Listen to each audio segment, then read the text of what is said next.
Okay. All right, we are live. Get ready to mute stuff because that's an issue that we've both been having. I totally did that today. I preemptively did not turn on YouTube. I thought I would do that on my laptop that I type on. So yeah. So I'm good. I'm also Sandy. And I'm Chloe, and this is WordStitch. So we're gonna do some writing today. We've done like a lot of this over the last week or so. Hey, did we get bumped or did I? Oh no, I just didn't load properly. Okay. We haven't been kicked off. I don't know if you've been paying attention to this, Sandy, but a bunch of streams have been getting shut down. Just because I guess there are not as many people monitoring YouTube. So they're automating their system, and so streams are randomly getting shut down. So we're going to go as long as we can, hopefully for 2 hours. Yes. I mean, we have never been shut down before. Hopefully that helps us. Well, I was shut down with Haley. What? Haley and I were shut down. You guys were shut down. That was not our channel though, right? It was Haley's channel? No, it was Haley's channel. I mean, not that Haley's channel is bad. I'm sure it's amazing. But I think she's not done as many of these. So here's what I'm hoping. Okay, this is the Sandy Vasher theory of how YouTube robots should work.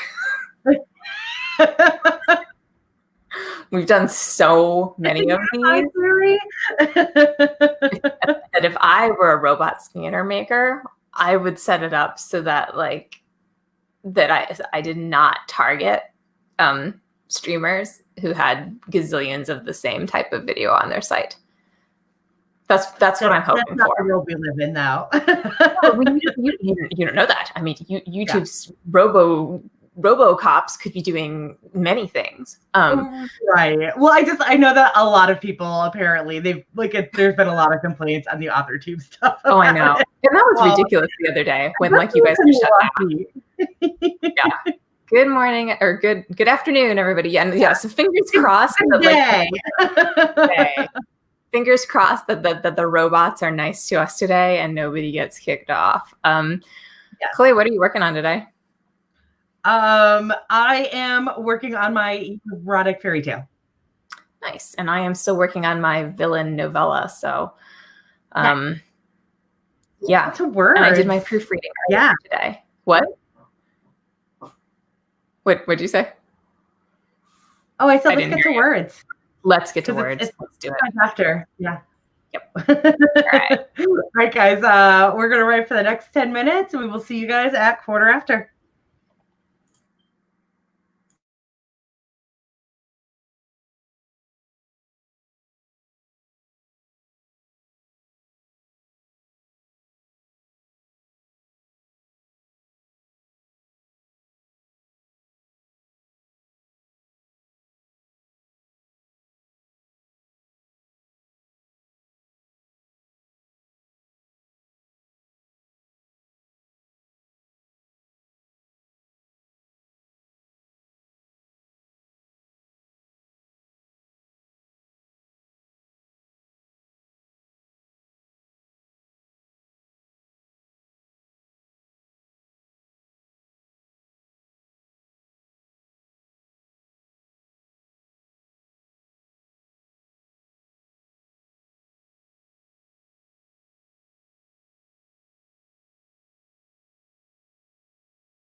Okay, we are back.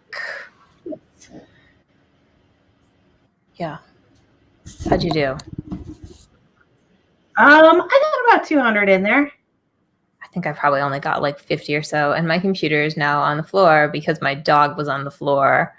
Thus, I was writing on the floor. I'll count next time. Okay. Yeah.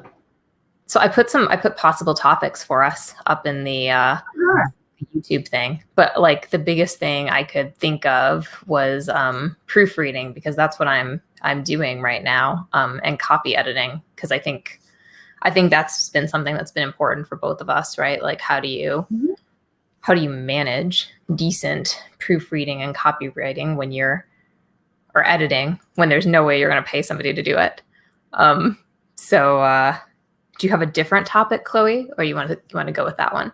No, I'm good with that one. Although I will say, yesterday we discussed briefly music, and you were horrified by the fact that I listened to the same music I was. every time I write. I was. So I have a bit of good news for you, because I hadn't thought about this at the time because that is my normal. But since we've gone into this bizarro world that we're in, the Met Opera has been putting up a different opera every day. So I have been writing to opera, just because it's there and it's available. Oh, nice. That's okay. So there is some variety. I'm really proud of you for that. I mean, not that like, you weren't allowed to write in whatever way was most helpful for you, but still, that's awesome. We have a kind of a topic sort of here that we could talk about. So here's one: book covers and websites. Man, like we have expertise with this, actually. Yeah, kind of. We do. We have different levels. I think I've made 5, 6, 7 or 8 websites over the last 2 or 3 years, for like my various pen names or like companies that I've started and sometimes closed later. I mean, that is the nature of the beast, isn't it?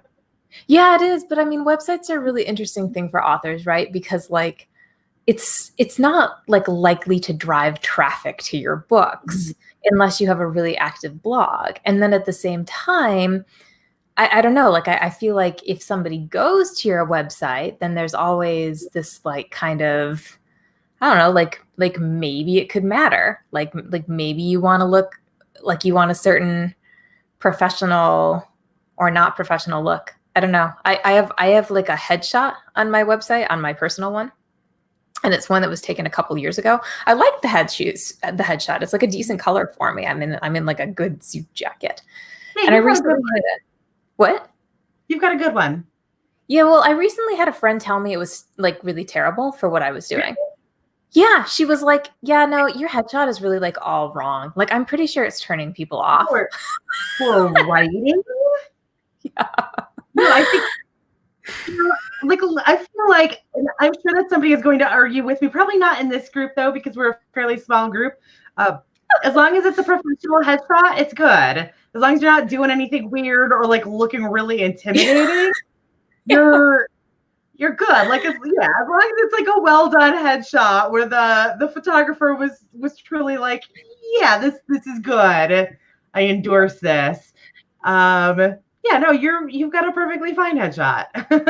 Yeah, she told me that it wasn't casual enough for teens, that like I really like was giving off a standoffish like corporate look, and I would seem like too professional. So I don't know. And I'm thinking to myself, like, do you read a book for like the profile picture in the back, or like do you have you ever judged a book by that? So everybody knows, by comparison, this is my author photo. Now, I do write steamy to erotic romance. It is an area where people are less likely to have actual images of themselves.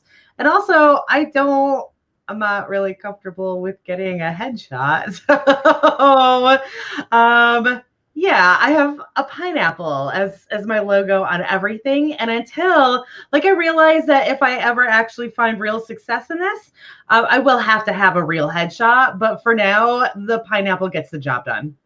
All right. Now I feel that I should share my damn thing. Okay, Yeah. so there, that's my headshot. Yeah, it was absolutely taken to look like relatively professional. I don't know. I Yeah. mean, I have other photos on my website. I, I've got like a I'll say yours looks a little bit more like business professional than author, but like not so much yeah. that it's not totally fine for an author. You would think. I mean, in case that's like a massive turnoff, I also have this. Which I personally think is one of my better pictures. Um, but yeah, so I don't know. Apparently that's not good. But so I think websites are really interesting like that. Because I kind of don't think it matters. Book covers we know matter. So should we talk about like how we get our book covers or how we do this stuff? We can. We should. So, Sandy, you are going the more traditional route with book covers. So, what are you doing? Because I feel like you are doing what like most people actually need to know. Yeah, probably because so full disclosure, I tried making some covers for my YA and for my romance. I don't know. I maybe got away a little bit with it in romance, only because I at some point like learned that I just needed to put a sexy man on the cover and like have a decent font, and that anything more extensive was like beyond my skills. Yeah. But for the YA market, and I think any market where like your cover is really truly going to matter, I don't have the skills for it. So I use the Indie Cover Project, the Facebook group Indie Cover Project. And when I want a new cover for a book, I go on there and I basically like one time I like asked for help based on a current cover I had, and my current cover got like slaughtered. And eventually somebody said like, this is no good for what you're doing at all. You need to talk to this other cover designer. I think she's perfect for what you're doing. And it turned out that she's totally perfect. So like I found the cover designer from a suggestion. That was Sisters of the Perilous Heart, right? Yeah. Okay. Yeah. And then the second cover designer, I was smart enough to know I just couldn't do it. So I went on the website and I basically put out like a kind of like a request for bids. Like it's sort of like an RFI, if anybody's familiar with this kind of stuff, or an RFP. I put a request out, like I like gave them my specifications and my budget. I'm looking for 3 covers. It's a YA, sci-fi, romance. I'm willing to pay this much for 3 covers. If you think that you can do that, like, please comment. And that was really helpful in that group because it got me like, God, it was like 20 cover designers or something. Oh, no, wait, that wasn't the Indie Cover Project, though. It was one of the indie cover marketplaces where I posted that. And I think I had 12, maybe 20 people in like a day or something who responded. And then I like flipped through their websites and found one that I thought like the style worked for me. And that was that. So it was really super easy. And I highly recommend that because I think you need to look at portfolios. Like, I think it's really important if you're going to hire somebody that they have an extensive portfolio and you can find something in their portfolio like more than once that would have made you happy for your cover. So that this kind of thing does not happen. All right, this is like this. So we don't want this. I'm sure that a good We appreciate number you sharing that, Darren. Sorry. are viewing have used or have been on Booksprout before. And every once in a while I go to Booksprout with the intent of actually being an ARC reader for somebody else because I feel like I should give back to the community. And every time I go on Booksprout, it just ends up being me hating every single cover I see and having really strong opinions about these things and not touching them because they have bad covers. I saw one, and this is the reason that Darren's comment made me think of this was I saw one yesterday that had like a bad Photoshop where they actually changed the face on the person. And the thing is that unless you have like a really strong understanding of like both anatomy and also perspective, you know that this is really something that you can't do unless you have people in the exact same position and in roughly like proportionately similar bodies and faces that are roughly the same shape. So, or like you have to know how to like blend a face in properly. You also need good Photoshop skills. You have to have one of those three things really strongly and a rough idea of the other two at least. And so because of it, like it kind of looked like the guy had a broken neck because he was like, obviously I can't replicate it because I don't have a broken neck. But yeah, like changing bodies, like changing features on a body is extremely difficult. And I will talk a little bit about that when we come back from our next sprint, which is 25 minutes. Because Chloe does her own covers. So she's got we'll get to that. All right, so we'll see you guys in about 10 of the hour. There we go. Okay.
We had proof right there.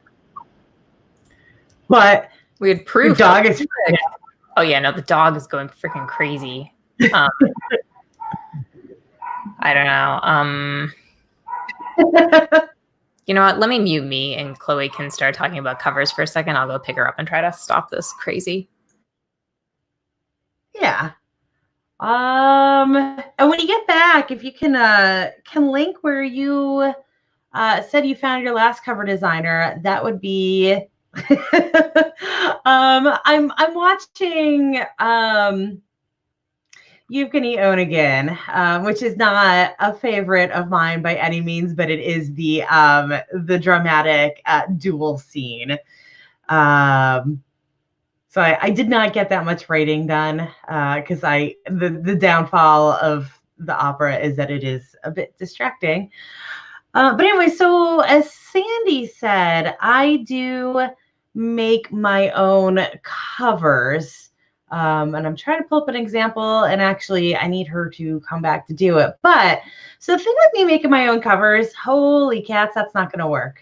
Maybe it is. So the thing about making my own covers is that it's not like skill is definitely a big part of it, but also because of my limited skills, it's a lot of like just finding things that absolutely work perfectly and going through like thousands of photos to find the ones that are going to line up the easiest. So I don't biff that photoshopping so much. So like this is, and I've got share screen going, Sandy, if you can pop me to that. So like this is one of my covers. This is from my Shifter series. And so like also because it's a series, I have to make sure that they all look really similar. So the trick with it for me, and this is just going to be weird that I have to bounce around like, oh no, you know what? I don't, because I'm just going to do this. Did that work? Can you share screen again? I'm sorry. No problem. Complicated. Okay. So that is like the starting. That was like what I was targeting with this other cover. But like how I do it is I just find the right images to fit everything together. So obviously like I have to have that sunglasses going for me. So there's the sunglasses, and there is the animal because this is my bird one. And then that is the model. I actually found every single one of these for free on, I believe, on Dash or Pixabay. But when I put these together, because I got everything angled pretty closely, and obviously the bird can just do what it does. Putting that actual cover together is fairly easy. I had to do just like a little bit of proportion on the glasses, but the Pixels is a good site too. Kind of the trick with like having to make your own covers is just keeping things as simple as possible. I did some color tweaking on it. Obviously there was some cutting, and cutting is about using the right tools. If you are removing background on things, if you're not using the right tools, it's not going to work right. Doing decent blends, getting these edges proper on it. It's kind of focusing on that sort of stuff. And then also like the nightmare that is fonts. So I do all of my own book covers. I don't recommend it though, unless you actually have a background in this sort of thing. And I do my own covers knowing that I'm never going to be perfectly to market, but at least I've got 2 covers that match well enough that they can be a series. So that is my little speech on covers. I think that was a good speech. Yeah. I mean, like, I feel like you have significantly more skill than most people do with this kind of thing, and that like what you're doing should come with sort of like a most of us should have had this at home. Yes, absolutely. Like there is a bare minimum amount of skills that you need to have to pull off covers at all, and most people don't have it. And again, it's that balance of like knowing what you're actually capable of. And that was like I just redid the cover for my Demon series because that ended up being more difficult than I thought it was going to be. And so a lot of it is also saying, you know what I'm aiming for isn't going to work. So let's do something better or something simpler. Also, there's the issue of trying to get your covers to fit the market. And I fail miserably at that.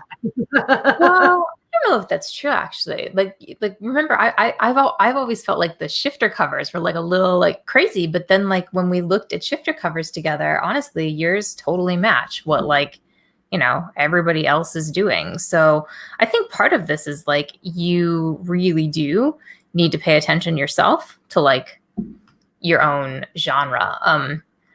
And I say that from the perspective of somebody who is really bad at that. So again, like kind of a don't try this at home thing. But there are so many great sources even if you're like on a budget, right? And you're bad at this. And I think I don't know. Like I feel okay about doing my own covers in steamy romance because like I said, I can totally pull off a Shutterstock man and a pink font. But that's it. And like my first do-it-yourself cover looked like a cookbook. I think that's fair to say, right? Like it looked like a sexy cookbook. Yeah. Yeah. It was rough. So yeah. So I think that like you really should know that. But there are pre-made covers. Some of the pre-made covers out there are like beautiful.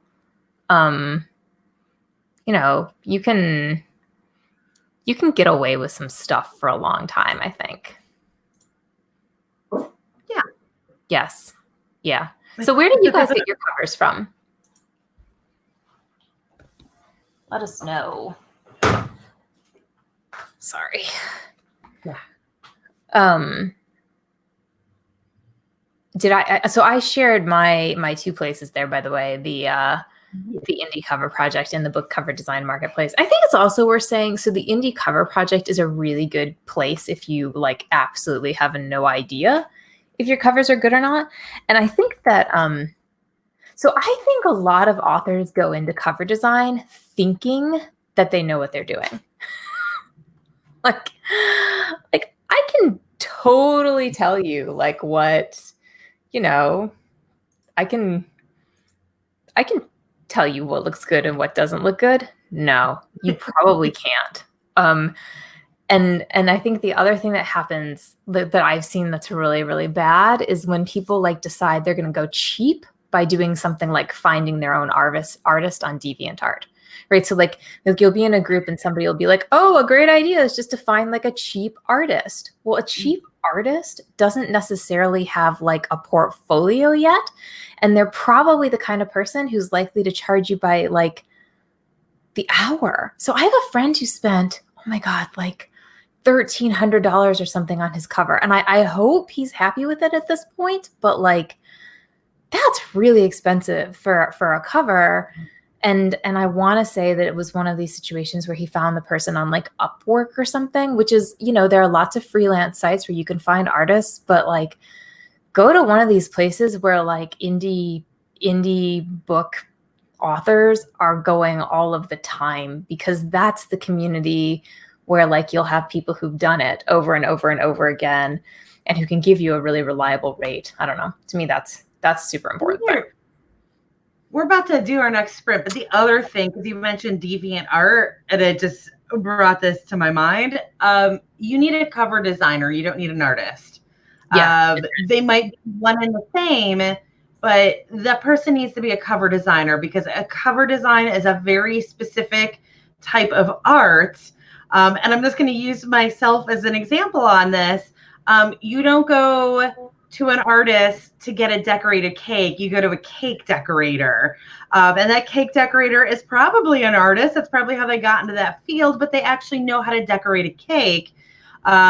Whereas somebody who is just an artist on DeviantArt probably doesn't have the proficiency in that particular like category unless they are literally a cover designer on DeviantArt. Yeah, and art is I mean, there is a special skill to titles and like where those things should appear and what's going to make them pop and what's good for the genre. So yeah. Okay, but just we should having the right art style for the image. I mean, I've absolutely seen some disasters where like it was a really good artist. It just wasn't the right, that's not what a fantasy cover looks like, or that's not what a sci-fi cover looks right. So yeah. Yeah, be careful, get a portfolio, make sure you like what that person is doing, and make sure they're doing it in the genre that you are doing. And on that note, I need to share screen. I'm sorry. I kept bouncing around, and then there. Now I'm shared screen. Okay. All right, we'll see you guys in 30 minutes.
Okay.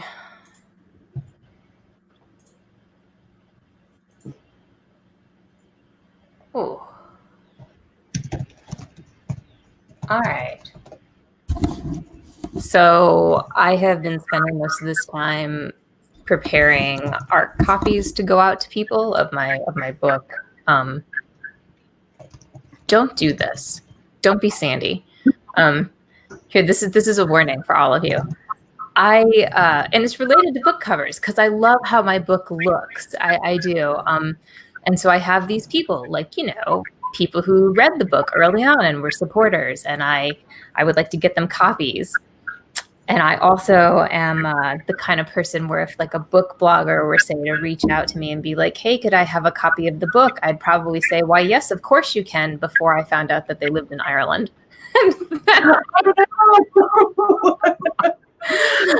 To which I was totally like, I mean, how much can that cost to send a book? Like $20 or something like that?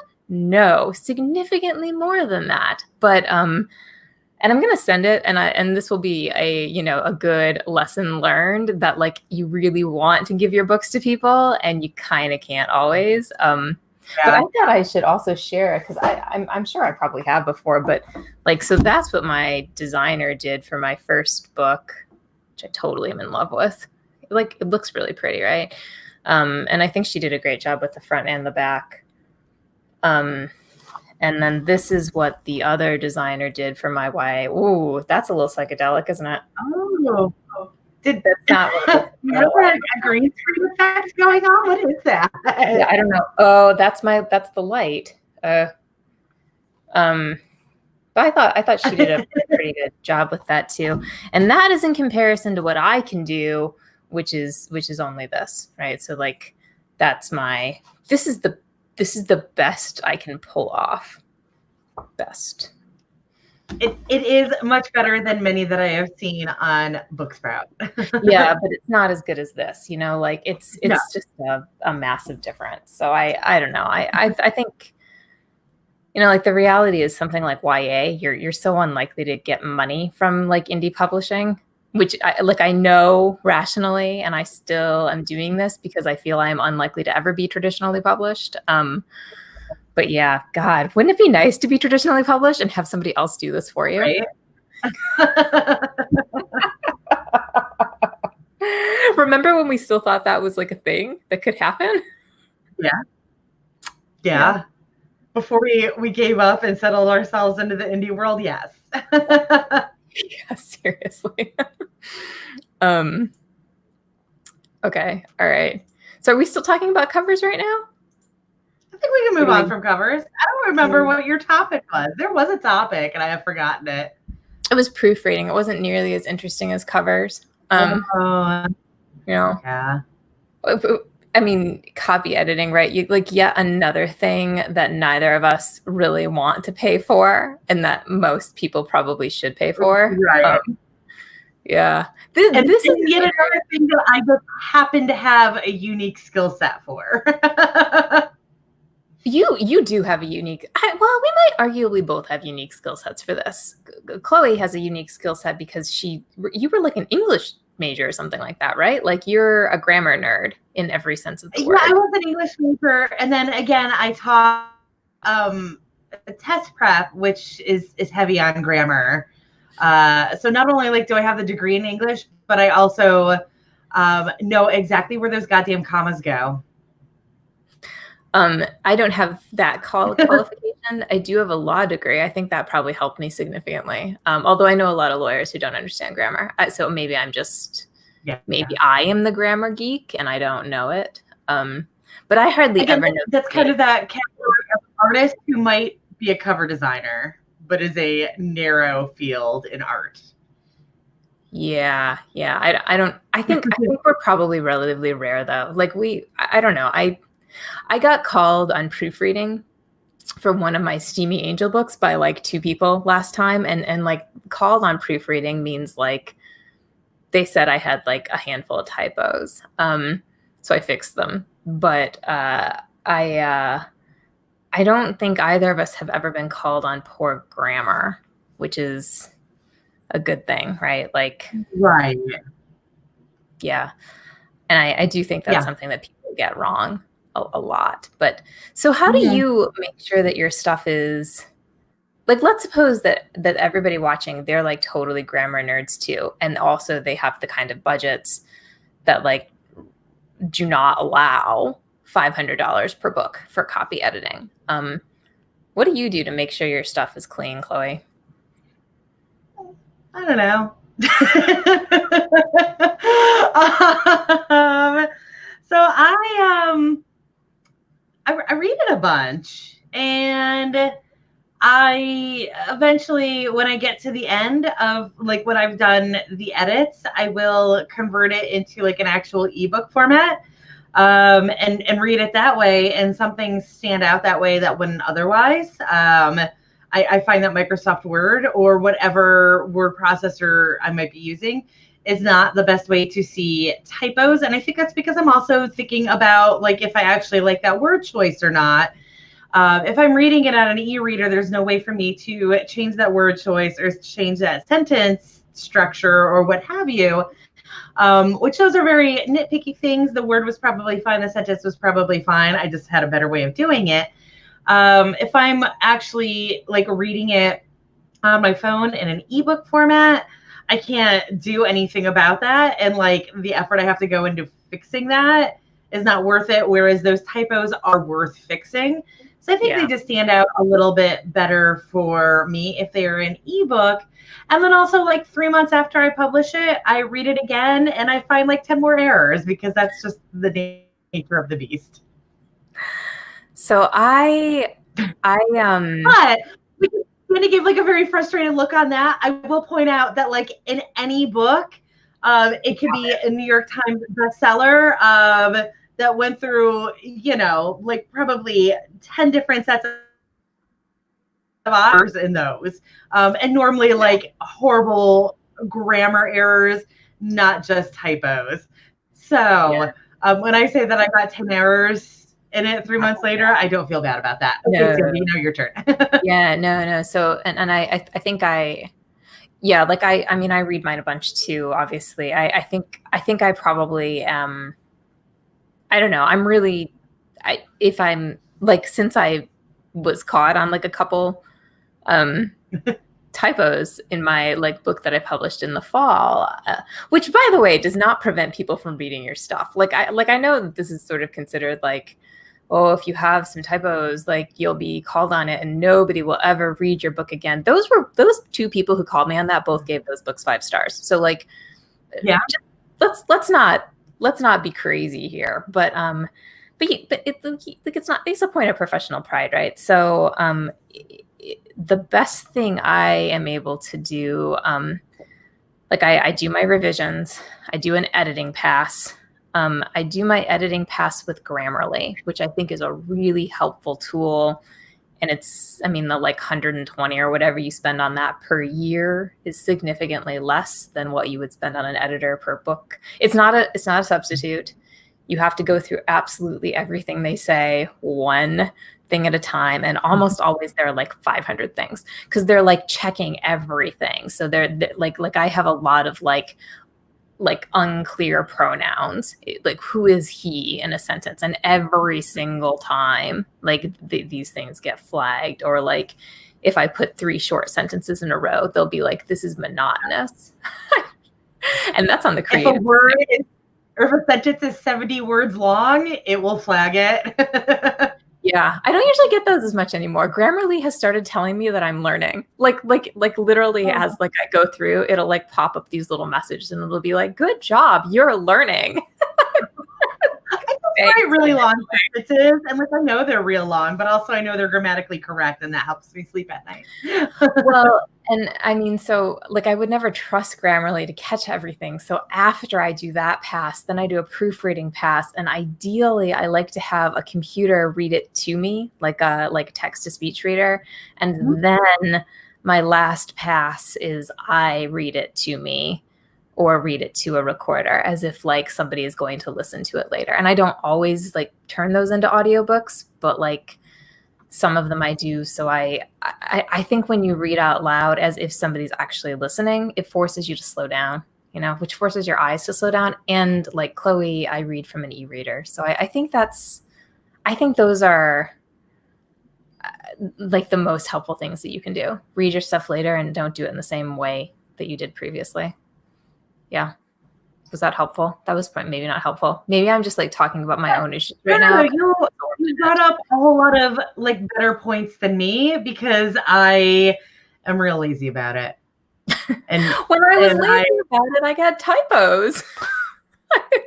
Yeah, but again, like I just kind of, I don't know. You know what? I write in a genre that I can kind of get away with being like, fuck it. I should absolutely clarify that I am not putting out books. Again, I'm not putting out books that are riddled in typos. No. When I go back to them later, there are a couple, but nothing terrible. I just think that the threshold I have to meet is a lot lower than other genres. Oh my gosh, it's so different. Yeah. I'm not stressing about there being 10 typos in it. I stress about like I mess up pronouns occasionally. And that one bothers me because then like I know coming across those sentences in other books that like everything stops and I have to be like, how is he putting his hand on his butt or whatever it is? Like this is it. I guess the scene is not blocking properly, and it's because the pronoun was wrong.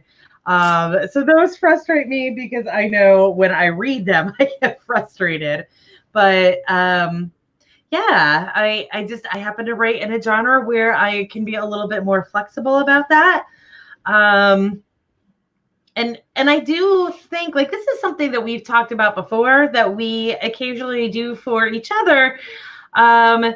Having like as long as you can get a fairly good edit where you are literally just talking about typos, having a buddy who will read your book for free in exchange for you reading their book for free saves everybody a whole lot of money because those proofreaders, Sandy, we broke it down once for you, and didn't it end up being like $80 per correction or something ridiculous because your edit was so clean already? Yeah, exactly. It was insane. And editors don't care if you're clean or not. They have to read it either way. I mean, of course, like the big problem, like even for us with that is when you indie publish, you have to publish so fast, right? Which means your reader has to be available. And we have not been totally available like that. So there have been, I mean, for sure, when you have somebody else read, you have less typos. And I don't know. So I absolutely set my release dates to be like 4 months out instead of 2 months out and get plenty of time, and I just suck at that. Oh, it wouldn't matter if I did that. I'd still be doing it at the last minute, right? Like that's fair. It's I mean, sure, except for my like epic YA, which has to be so clean, right? And which probably still has typos, even though I have an actual copy editor. Yeah. Like because those people, I mean, because they're, the ones giving me 1-star reviews on Goodreads already because the book isn't even worth 1 stars or whatever. I had a bad dream about that last night. We can talk about that when we come back, though. We gotta. I see some like real terrible reviews in the last couple of days that I want to share with you. Okay, we'll be back in 10 minutes, guys.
Are we supposed to be back? We are back. Oh, sorry. Have we been on that for a very long time? No. No, probably like 15 seconds, maybe. Okay. All right, good. Yeah. What were you going to talk about? Reviews or something? Reviews, bad reviews. Oh. We have 3 minutes to talk about bad reviews. I think we should make that an entire thing because I literally had a nightmare last night about it where like I woke up and I had only like 9 reviews on my like YA book, and they were all new and they were all ones, and they were all like, this is the worst thing ever. It was I'm apparently very easily traumatized by bad reviews. So I feel like we should talk about that for a while. Do you have a specific comment about it before we end today's podcast? Not really, except so like right now I'm looking for something new to read. I have been for a couple of days. Like I just need something new, a new series or something. Because I just haven't been happy with what I've been finding lately on Kindle Unlimited. And if I'm paying for Kindle Unlimited, I should be using the damn thing. And then also looking for something to ARC read on Booksprout, which again is also notoriously difficult to find anything because there's no search method. You can't like filter by genre. It's real dumb how it's set up. Yeah. So I was looking at ARCs and then like going to Goodreads to see if there are reviews because I don't want to pick up an ARC for like something that's like barely even written in English, because I don't want to be that guy that's like, I couldn't do this because I got hit by a car. So I looked up one of the authors. This author has the one book that I looked of hers has 624 ratings. She's got a 3.97 for it, which I feel like it's pretty darn good for 624 ratings when like the first page of ratings are more less than 3 stars than over 3 stars. So I don't really know what's happening. The very first review listed is 2 stars, but it ends with, we all think we can write a book, but it's not easy. It takes perseverance to write an entire story and get it out there for people to read, whether self-published or not. Ms. Preston deserves credit for doing all that at least, so 2 stars. So... I'm sorry. Oh man, could I talk about this for so long? That is our topic for next week. Or next time. I'm alarmed that she like automatically, if you wrote a book, gives you 2 stars. Like that's real weird because what the hell is the 1-star rating for? It's for books that don't deserve even a 1 star. I can tell you. And like, at one point, she does point out in her review that there's grammar. She's not entirely sure that English is this author's first language. But the author's name is very, I don't know, it's like Rebecca or something like that. But again, like a bunch of the other reviews, the next one was also 2 stars. It was horrible, but it wasn't that good either. And I'm guessing that was a typo. And it's supposed to be it wasn't horrible. But yeah, rarely do I never finish a book, even if it's not to my taste. But this is just unreadable. So terrible reviews. And again, this is a book that has almost 4 stars. It has 3.97 stars. That people are also saying is unreadable. So I don't know. Reviews are a real weird world. It's very hard to, it's a really weird world. I just gave a book 3 stars because so much of it was implausible. And then I still gave it 3 stars because I'm not going to be rude to another author, but I finally gave up, and it was, at least the grammar was good.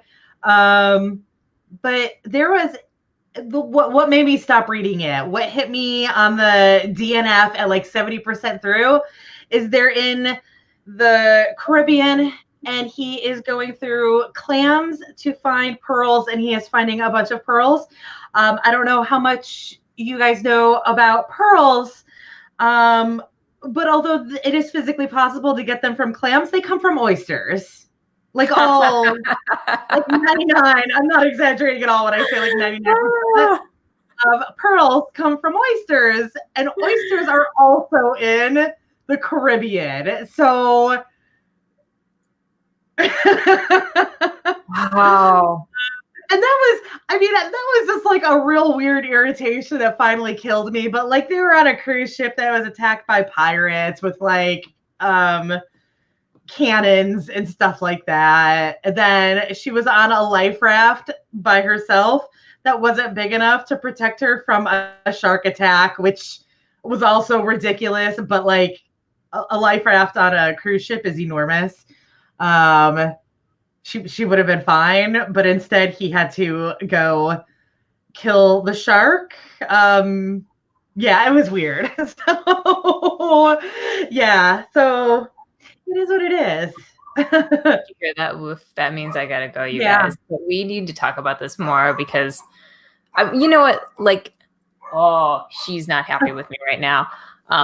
But yeah, like reviews are. It's a very strange world. It's not a world that you can control, and they can be totally devastating, but also like they're totally necessary. So I'll have a whole new batch of them myself next week. So maybe next week is a good time for us to have the review talk. Oh yeah, no, there's stuff coming in for me every day. I think I had another 3 right now, so like my curve is starting to look, sort of like I need a 2.